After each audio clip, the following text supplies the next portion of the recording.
તો ભાજપ પ્રમુખ જગદીશ વિશ્વકર્માએ કરેલી ટિપ્પણીના મામલે સાંસદ જ્ઞાનીબેન ઠાકોરે પણ વિશ્વકર્માના નિવેદન પર હવે પ્રતિક્રિયા આપી છે। જ્ઞાનીબેને જગદીશ વિશ્વકર્માને પડકાર ફેંક્યો છે।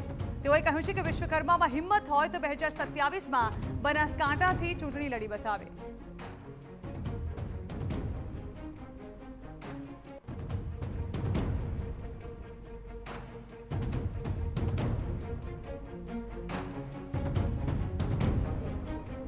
સ્થાનિક સ્વરાજ્યની ચૂંટણીના પરિણામો બાદ પ્રદેશ પ્રમુખ જગદીશ વિશ્વકર્મા દ્વારા સાંસદ જ્ઞાનીબેન ઠાકોરને લઈને કેટલાક શબ્દો છે તે કહેવામાં આવ્યા હતા, જેને લઈને વિવાદ સર્જાયો છે। સાંસદ જ્ઞાનીબેન ઠાકોર આપણી સાથે હાજર છે, સીધા તેમની સાથે વાત કરીશું।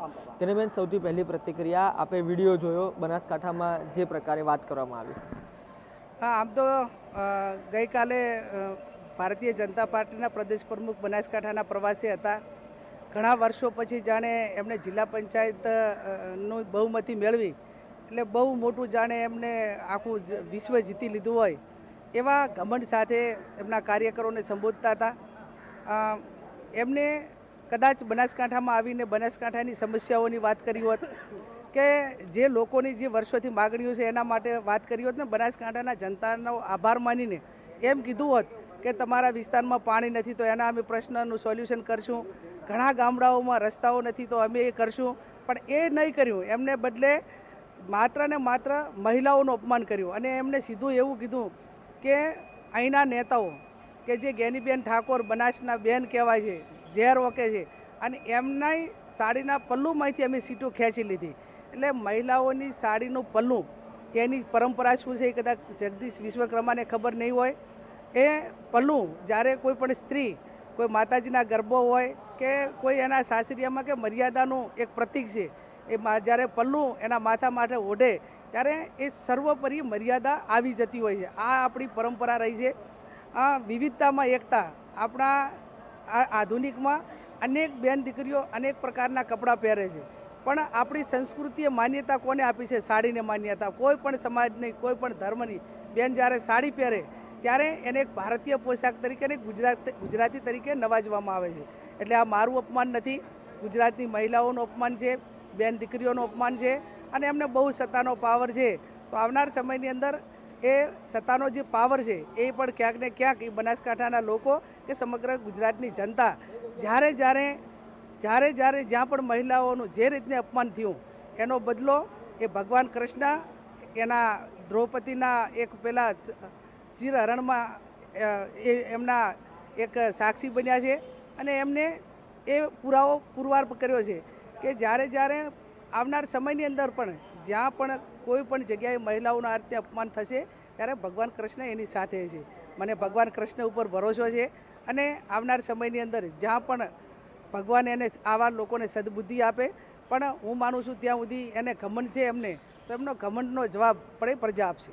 બેન, એક મહત્વનો સવાલ એ છે કે જે વાત કરવામાં આવી છે, કોંગ્રેસ પાર્ટી અને ઠાકોર સમાજ આ બાબતે શું સ્ટેન્ડ લેશે? કોઈ પણ સમાજની બેન દીકરી હોય ને એના માટે ચૂંટાયેલા પ્રતિનિધિ કે જે એ જ્ઞાનીબેન કે લોકસભાની અંદર ગાયો માટેની વાત કરવું, બનાસકાંઠાની જનતાના અવાજ ઉઠાવવું, ક્યાંક ને ક્યાંક સમગ્ર સમાજ, ઠાકોર સમાજ કે અન્ય સમાજો કઈ રીતે દેવામાંથી નીકળે એના માટે સમાજ સુધારણા અમે સાથે મળીને આવા બધા કામો સમાજલક્ષી કરતા હોય ત્યારે સ્વાભાવિક છે કે આવા કામો કર્યા પછી અનેક સમાજો એનું અનુકરણ કરીને એમને પણ સારું કામ કરવા માટેના પ્રયત્નો કર્યા।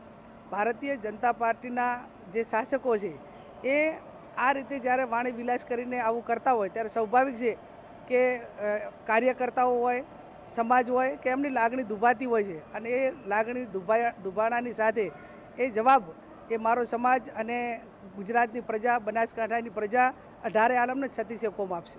અંતિમ સવાલ, આ સ્થાનિક સ્વરાજ્ય છે તે સત્તાનું સેમીફાઇનલ ગણાતું હોય છે। આગામી સમયમાં એક વર્ષમાં વિધાનસભાની ચૂંટણીઓ પણ આવી રહી છે। જગદીશ વિશ્વકર્માના આ નિવેદનથી લઈને 2027 કઈ રીતે જોઈ રહ્યા છો? શું વિશેષ સંદેશ? 2027 આ નિવેદનને હું માનું ત્યાં સુધી કાંઈ લેવા દેવા નથી। આ એમનું સત્તાનું ઘમંડ છે અને 2027માં એ એમની આઈડિયોલોજી પ્રમાણે ચૂંટણી લડે। ભારતીય જનતા પાર્ટી, કોંગ્રેસ એના એજન્ડા સાથે લડશે, પણ મેં કીધું એમ કે જો જગદીશભાઈ વિશ્વકર્માને એટલો બધો પાવર હોય અને બનાસકાંઠામાં આવીને આ રીતે બનાસકાંઠાના લોકોનું અપમાન થતું હોય તો હું આમંત્રણ આપું છું કે બનાસકાંઠામાં 2027ની વિધાનસભા લડવા માટે જગદીશભાઈ વિશ્વકર્મા આવે. એ બનાસકાંઠાના વતની છે, એ બનાસકાંઠાના દીકરા છે અને હું બનાસની બેન છું. અમે ભાઈ બહેન ચૂંટણી મેદાનમાં ઉતરીશું. હું પણ મારી પાર્ટીને વિનંતી કરીશ. આમ તો મારે ચૂંટણી લડવા માટેનો વિચાર નહોતો, પણ કદાચ એમનો જો પડકાર હશે તો પડકાર ઝીલવા માટે હું અને બનાસકાંઠાની જનતા, અમારા કાર્યકરો અને અમે બધા સક્ષમ છીએ. એટલે 2027માં આવે, ચૂંટણી લડે, એમનામાં કેટલું પાણી છે એ બનાસકાંઠાની જનતા બતાવશે. ધન્યવાદ ટીવી9 સાથે વાતચીત કરવા બદલ. તો આ હતા સાંસદ જ્ઞાનીબેન ઠાકોર, જેઓ સ્પષ્ટપણે કહી રહ્યા છે જગદીશ વિશ્વકર્મામાં જો ખરેખર પાણી હોય તેઓ બનાસના વતની છે. આવતી ચૂંટણીમાં તેઓ બનાસકાંઠા આવે, ચૂંટણી લડે. હું પણ તેમની સાથે ચૂંટણી લડવા તૈયાર છું. બનાસકાંઠાની જનતા આ વાતનો જવાબ આપશે. કેમેરા પર્સન અરવિંદ સોલંકી સાથે રોનક વર્મા, ટીવી9 અમદાવાદ. તો જ્ઞાનીબેન ઠાકોરે પણ હવે આ મુદ્દે ટીવી9 પર એક્સક્લુઝિવ પ્રતિક્રિયા આપી છે અને તેમનું કહેવું છે કે જગદીશ વિશ્વકર્માના બોલને તેઓ વખોડે છે. અને હવે વાત કરીએ